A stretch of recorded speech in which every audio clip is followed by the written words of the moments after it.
Leviticus chapter 27. And the Lord spoke to Moses, saying, Speak to the children of Israel, and say to them, When a man makes a special vow to the Lord based on the equivalent value of persons, then the equivalent value of a male from 20 to 60 years old shall be 50 shekels of silver, according to the sanctuary shekel. The person is a female, then the equivalent value shall be 30 shekels.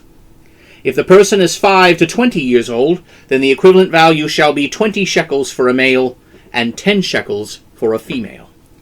If the person is 1 month to 5 years old, then the equivalent value shall be 5 shekels for a male and 3 shekels of silver for a female. If the person is 60 years old or older, then the equivalent value shall be 15 shekels for a male and 10 shekels for a female. But if he is too poor to afford the equivalent value, then he shall present himself before the priest, and the priest shall set his value. According to what the person making the vow can afford, so the priest shall set his value. And if it be an animal of which men bring an offering to the Lord, all that any man gives of such to the Lord shall be holy.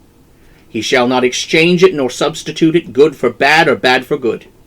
If he in fact substitutes an animal for another, then both it and its substitute shall be holy. If it is any sort of unclean animal that is not permitted as an offering to the Lord, then he shall present the animal before the priest, and the priest shall set its value, whether good or bad. According to the equivalent value set by the priest, so shall it be. But if he plans on redeeming it, then he shall add 1/5 to the equivalent value. When a man consecrates his house as holy to the Lord, then the priest shall set its value, whether good or bad, according to the equivalent value set by the priest, so shall it be established.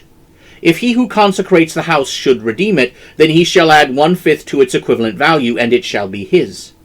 If a man shall consecrate to the Lord some of his land, then the equivalent value shall be according to the seed needed to sow it, 50 shekels of silver per omer of barley seed. If he consecrates his field from the year of Jubilee, the equivalent value shall stay fixed.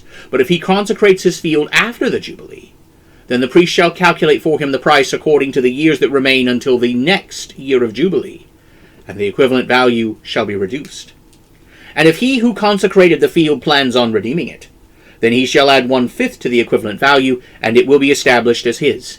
If he does not redeem the field, but rather sells the field to another man, it may not be redeemed again. But when the field is released in the Jubilee, it shall be holy to the Lord as a devoted field. It shall become the possession of the priest.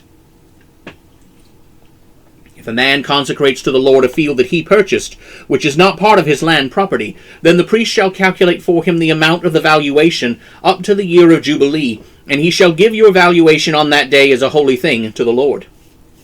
In the year of Jubilee the field shall return to the one from whom it was bought, to him to whom the property of land belongs. All your estimations shall be according to the shekel of the sanctuary. 20 gerahs shall be 1 shekel.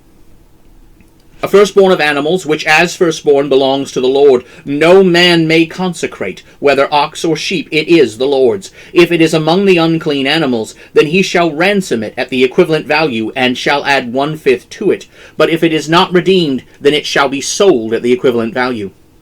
Anything that a man shall devote to the Lord from all that he has, whether human, animal, or land, shall not be sold or redeemed. Every devoted thing is most holy to the Lord. No one devoted of men who shall be doomed to death shall be redeemed. He shall surely be put to death.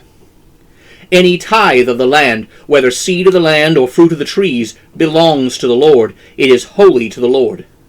If a man plans on redeeming some of his tithe, he shall add 1/5 to it. Any tithe of herd or flock, all that passes under the counting staff, the 10th one shall be holy to the Lord. A person shall not differentiate between good or bad, nor shall he make a substitute for it. But if he does, then both it and the substitute shall be holy. It shall not be redeemed.